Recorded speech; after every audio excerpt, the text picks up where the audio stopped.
Hello बच्चों, आज हम बात करेंगे क्लास नाइन्थ की एक्सरसाइज 2.4 के प्रश्न नंबर 3 की।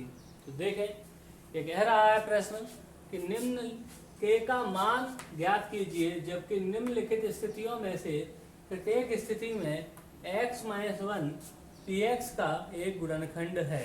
ठीक है, अब ध्यान दें, यहाँ हमने पिछले जो सवाल किए थे उनमें हमें पता करना था, जैसे कोई बहुपद दे देता था कि x - 1 और जैसे ये px दे दिया हमें 3x² + 7x + 5, ये पता करना होता था कि ये इसका गुणनखंड है या नहीं। तो हम क्या करते थे कि इसको 0 के बराबर करते थे, यहाँ से x का मान निकाल के इसमें रखते थे, तो उससे हमें क्या मिलता था, शेषफल। और अगर शेषफल 0 आता था तो गुणनखंड होता था, अन्यथा गुणनखंड नहीं होता था। अब ध्यान दें, यहाँ ध्यान देने वाली बात है कि ये जो x - 1 है ये इसका गुणनखंड है। इसका मतलब अगर इसका इसमें भाग देंगे तो शेषफल बेटा क्या आएगा, 0 आएगा। शेषफल क्या आएगा, 0।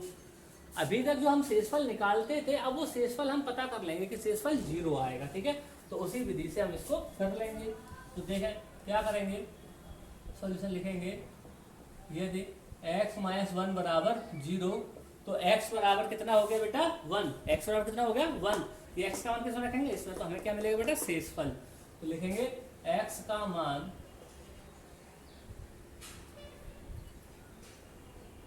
px में रखने पर। ठीक है, अच्छा एक बात और, px में रखेंगे तो शेषफल मिलेगा, और वो शेषफल क्या होगा, 0 होगा। ठीक है, तो यहाँ से जो शेषफल है वो क्या रख देंगे, 0। क्यों, क्योंकि जो x - 1 है px का गुणनखंड है। क्योंकि जो x - 1 है वो px का गुणनखंड है, इसलिए जो शेषफल देगा वो क्या देगा, 0 देगा। तो देखा, वैल्यू रखते हैं इसमें, तो ये बनेगा 1² + 1 + k बराबर 0।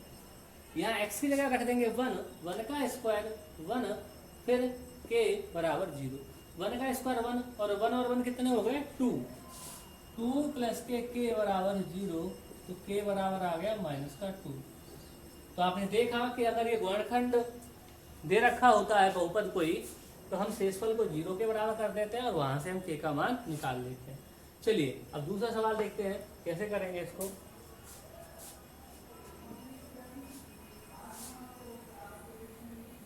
देखें, दूसरा सवाल है बेटा, इसको करते हैं। तो इसी में भी वही तरीका, यदि x - 1 बराबर 0, तो x बराबर कितना आ गया, 1।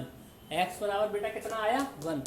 तो ये x की वैल्यू किसमें रखेंगे, इसमें, तो हमें क्या मिलेगा, शेषफल। देखिए x का मान px में रखने पर, तो शेषफल बराबर 0। क्यों, क्योंकि जो x - 1 है वो px का गुणनखंड है। यहाँ रखते हैं वैल्यू, तो ये बनेगा 2 × 1² + k × 1 + का √2 बराबर 0। ठीक है, अब 1² 1 और 1 का 2 से मल्टीप्लाई 2 आ गया, k का 1 से k √2 आ गया बराबर 0। आप देख पा रहे हैं ये हो गया 2 + √2। अब इन दोनों को हम ऐड तो कर नहीं पाएंगे, क्योंकि एक संख्या पूर्णांक में दे रखी है, कर्ण घात में दे रखी है, तो संख्या जुड़ेगी तो है नहीं। ठीक है, कभी भी जैसे आपको 3 में √3 जोड़ने को कहे तो ये ऐड नहीं कर पाएंगे, इतना ही इसको लिख देंगे। इन दोनों को इधर भेजेंगे, ट्रांसफर करेंगे तो ये दोनों इधर आके किसको जाएंगे, माइनस के। इन दोनों का चिन्ह बदल जाएगा, तो -k2 + का √2। दोनों को ब्रैकेट में मैंने बंद कर दिया और बाहर क्या लगा दिया, माइनस का चिन्ह। ठीक है, देखें, तो ये हमारा k का मान हो गया जब भी ये इसका गुणनखंड होगा तब। इसी प्रकार के और भी सवाल आपकी किताब में दे रखे हैं, उनको करने का अभ्यास करेंगे। ठीक, चलिए आगे हम बात करते हैं। अब है हमें गुणनखंड ज्ञात करने हैं। ठीक है, अगला सवाल है गुणनखंड ज्ञात करना। तो उनको कैसे करेंगे, देखें, आइए बात करते हैं आज।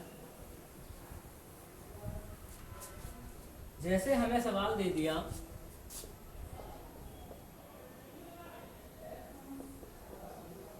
ये एक सवाल बहुपद दे दिया और कहेगा कि इसके गुणनखंड ज्ञात कीजिए। इसके क्या ज्ञात कीजिए? गुणनखंड ज्ञात कीजिए।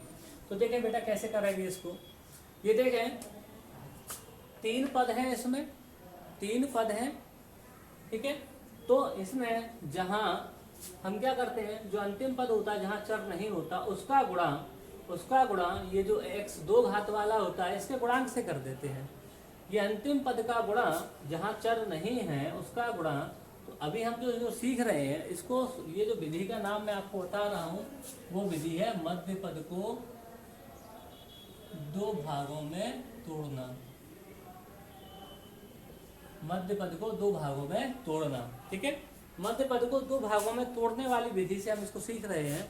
तो मध्य पद क्या होता है, ध्यान से सुने, जहां चर की घात 2 उसको कहते हैं प्रथम पद, जहां चर की घात 1 उसको कहते हैं मध्य पद, और जहां चर नहीं होता उसको कहते हैं द्वितीय पद। प्रथम, मध्य और द्वितीय। हम क्या करते हैं, द्वितीय पद का गुणा प्रथम पद के गुणांक से करते हैं। तो यहाँ इसका गुणांक बेटा कितना है, 1। गुणांक मतलब जिस अंक का गुणा हो रहा हो, ठीक है। तो गुणा किया 12 एकन 12, तो अब यहाँ 12 आ गए। किसके आए, प्लस के। साइन देखना बहुत महत्वपूर्ण है, साइन देखना बहुत महत्वपूर्ण है। तो प्लस के 12 आए, तो इसका हमें 12 के ऐसे फैक्टर करने हैं कि अगर उन्हें जोड़े तो हमें 7 मिल जाए। ये मध्य पद का गुणांक। मध्य पद को तोड़ना है, नाम क्या है, मध्य पद को तोड़ना। तो मध्य पद को 2 भागों में तोड़ेंगे, 7 को तोड़ेंगे, ठीक है। जो 7x लिखा है ना, इसको 2 पार्ट में तोड़ेंगे, 2 हिस्से करेंगे इसके। तो वो बताएगा कौन, ये बताएगा 12। कि हमें 12 के ऐसे फैक्टर करने हैं कि अगर उन्हें आपस में जोड़े तो 7 आए। लेकिन अगर यहाँ माइनस होता तो हम क्या करते कि 12 के ऐसे फैक्टर करते कि उन्हें आपस में घटाएं तो 7 आए। तो देखें 12 के फैक्टर आप करेंगे तो फैक्टर हो गए 4 और 3, ठीक है। या हम दूसरी भाषा में इसको समझे तो ऐसे कह सकते हैं कि ऐसी 2 संख्याएं जिन्हें गुणा करें तो 12 और जोड़ें तो 7 आए, ठीक है। तो वो होती है 4 और 3। तो हम क्या करेंगे, इसको 7 को लिख देंगे 4 प्लस का 3 इंटू एक्स प्लस का 12। अब क्या करेंगे, प्लस का मल्टीप्लाई आगे से होगा और एक्स का मल्टीप्लाई पीछे से। तो प्लस का मल्टीप्लाई करने पे चिन्हों में कोई फेरबदल नहीं होता। अब एक्स का मल्टीप्लाई और कर देते हैं, तो ये बनेगा x square plus 4x plus का 3x प्लस का 12, ठीक है।